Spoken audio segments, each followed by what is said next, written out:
As you saw from the video, Alon Nettles was catcalled on an evening in Harlem, across the street from a police station.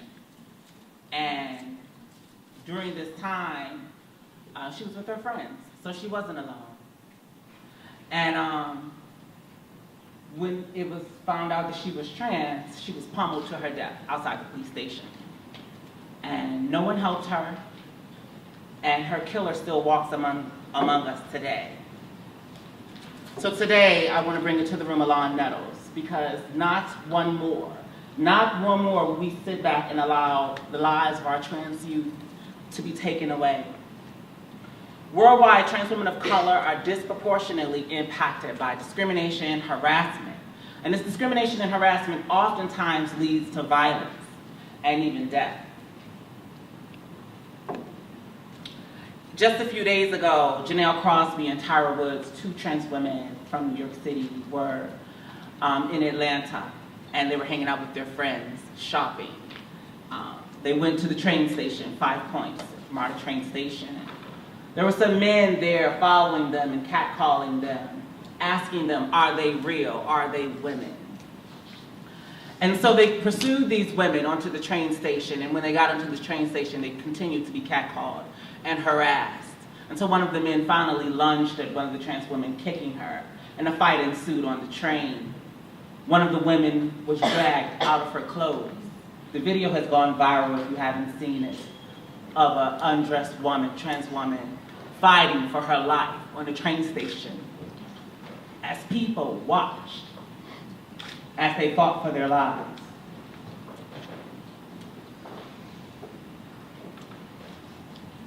It's a little bit emotional for me. The mortality rate of Black trans women is 35 years old. That means that I'm not even supposed to be standing here today. It really warmed my heart when I saw Ryan, my homie Ryan, up on the screen from Bed-Stuy. I also live in Bed-Stuy, Brooklyn. And this room should be filled with trans people of color. And it's a little bit disheartening, and I hope we work on that for next year.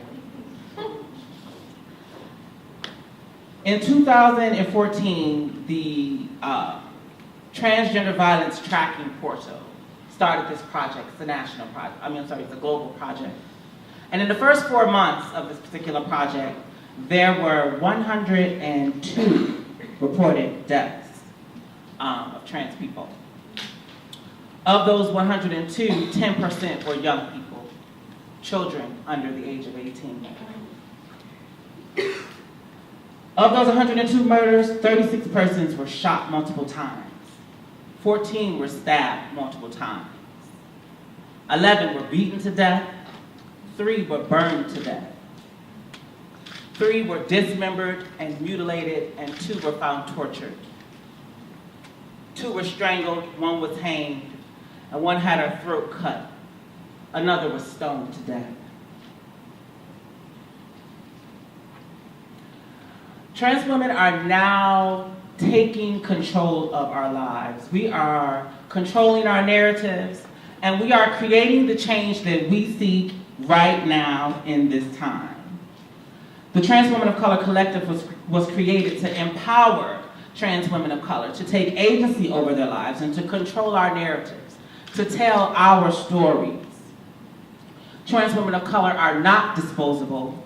We are not a commodity. Our lives matter. Now more than ever, there is a need for healing and education and visibility for movements that highlight the lived experiences of trans women of color. There is the need for us to ignite a revolutionary shift in our global perspective and awareness. It is time for us all to elevate our consciousness. And this is how we control our narratives and take agency over our lives, by being visible, by speaking out.